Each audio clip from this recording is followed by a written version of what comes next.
क्या होगा अगर सूरज हमारे सोलर सिस्टम से दूर चले जाए? सबसे पहले तो आप यही बोलोगे कि चारों तरफ अंधेरा हो जाएगा। पर दोस्तों, इसका पूरा जवाब ये नहीं है। सूरज के दूर चले जाने से पृथ्वी पर कई चेंजेस होंगे, जो कि मैं इस वीडियो पर एक एक करके बताने वाला हूँ। तो वीडियो को पूरा देखना।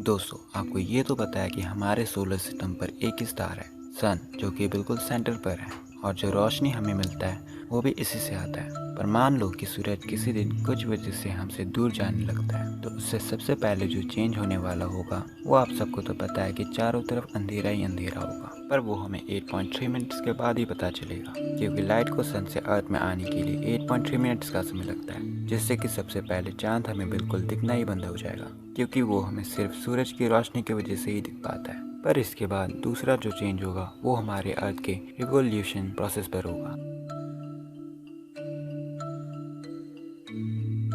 दोस्तों, रिवोल्यूशन का मतलब है जब हमारा अर्थ सन का एक चक्कर कंप्लीट करता है या फिर ऑर्बिट करता है, उसे रिवोल्यूशन कहते हैं। पर अगर सूरज ही नहीं रहेगा, जिसकी वजह से हमारे सोलर सिस्टम के सारे प्लैनेट्स रिवोल्यूशन करते थे, वो अब लावारिस पड़े होंगे। या फिर ये भी हो सकता है कि कुछ सालों बाद सोलर सिस्टम से निकलकर गैलेक्सी के किसी और पार्ट में चले गए हों, जिसकी वजह से दूसरा जो चेंज होगा वो होगा टाइम पर। अगर सूरज ही नहीं रहेगा तो टाइम का भी कोई मतलब नहीं रहेगा, होगा तो सिर्फ रात, वो भी हमेशा के लिए। या फिर ये भी हो सकता है कि सालों तक गैलेक्सी में घूमने पर अर्थ को एक दूसरा नया स्टार मिल जाए, जो कि हमारे सन से बहुत बड़ा या फिर छोटा भी हो सकता है। लेकिन अर्थ पर पहले की तरह टाइम सही से तभी चल पाएगा जब उस स्टार पर सन की तरह ग्रेविटेशनल फोर्सेस हो। अब जब लाइट का आना अर्थ पर इम्पॉसिबल हो जाएगा, तब जाहिर सी बात है अर्थ पर ठंड बढ़ जाएगा। अगर ये ठंड सालों तक चलता रहा तो आइस जैसा माहौल बन जाएगा, चारों तरफ से बर्फ ही बर्फ होगा, जिससे कि अगला जो चेंज होने वाला होगा वो होगा अर्थ के ग्रीनरी, एनिमल्स और हम ह्यूमंस पर, यानी हर वो एक लिविंग ऑर्गेनिजम्स जो कि अर्थ पर मौजूद है।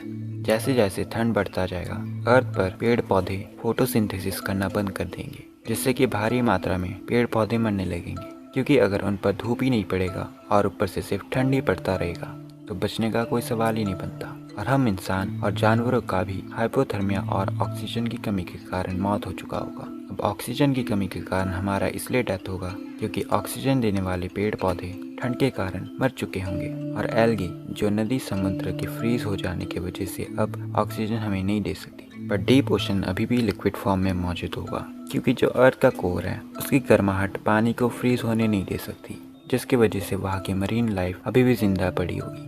मगर कुछ सालों बाद जब पृथ्वी का कोर धीरे धीरे ठंडा होने लगेगा, तब वहाँ की मरीन लाइफ जिंदा रहने लायक नहीं बचेगी, वो वहीं पर जम के मरने लगेंगे। दोस्तों, सन के डिसिपेयर होने से अगला जो सबसे बड़ा चेंज होगा वो होगा हमारे अर्थ के एटमॉस्फेयर पर। दोस्तों, हमारे अर्थ पर एटमॉस्फेयर के 5 ऐसे लेयर्स हैं जो कि हमें कई खतरनाक रेडिएशन से बचाते हैं, जैसे कि यूवी रेडिएशन जो कि सन से ही आता है। अगर एटमॉस्फेयर नहीं होता तो ये यूवी रेज हमारे बॉडी पर डायरेक्ट पड़ते और स्किन कैंसर जैसी बीमारी को जन्म देते। पर हमारे एटमॉस्फेयर पर ओजोन लेयर होने की वजह से ये पॉसिबल नहीं हो पाता। अब बात करते हैं, सन अगर नहीं हो तो एटमॉस्फेयर पर क्या इफेक्ट पड़ेगा। इसका सिंपल सा आंसर है, पांचों लेयर्स एटमॉस्फेयर के धीरे धीरे गायब होने लगेंगे, जिससे कि सिर्फ यूवी रेडिएशन नहीं पर कई अलग अलग रेडिएशन भी हमारे अर्थ पर फैलेंगे। बट इसका एक एडवांटेज भी है, वो ये है कि अब जब लाइट अर्थ पर आना बंद हो गया है और हमारे अर्थ के एटमॉस्फेयर भी धीरे धीरे गायब होने लग रहे हैं, तो हमें जो आजकल तारे आसमान पर कम दिखाई देते हैं वो भी दिखना हमें शुरू हो जाएगा, वो भी बिल्कुल साफ तौर पर। दोस्तों, सन के डिसिपेयर होने से बढ़ते ठंड की वजह से हमें कई चीजें चेंज होते दिखे, पर अगला और आखिरी जो बदलाव होगा वो होगा बिजली पर।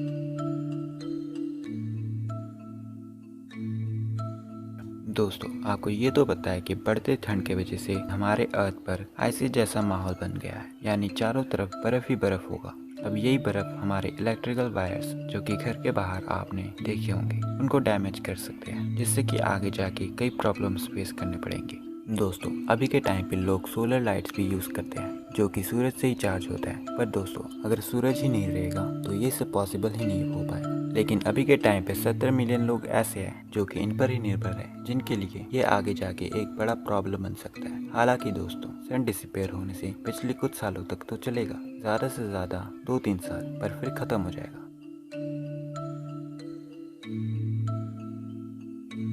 अब दोस्तों, मैंने जितना भी बोला शुरू से लेके वो सब तो पॉसिबल है अगर सूरज गायब हो जाए तो, पर ऐसा शायद ही हो पाएगा क्योंकि सूरज ना तो अपनी जगह से कहीं जाने वाला है और ना ही फटफट जाएगा, क्योंकि सूरज के मरने को अभी 5 बिलियन ईयर्स बाकी है, यानी पूरे 5000 मिलियन साल। सो ऐसा कुछ भी नहीं होने वाला। ये बस हमने माना है कि सूरज अगर गायब हो जाए तो पृथ्वी पर क्या चेंजेस आएंगे, पर इससे एक बात ये भी पता चलता है कि सूरज हमारे लिए कितना ज़रूरी है। चैनल को सब्सक्राइब कीजिए और ऐसी जानकारी पाने के लिए।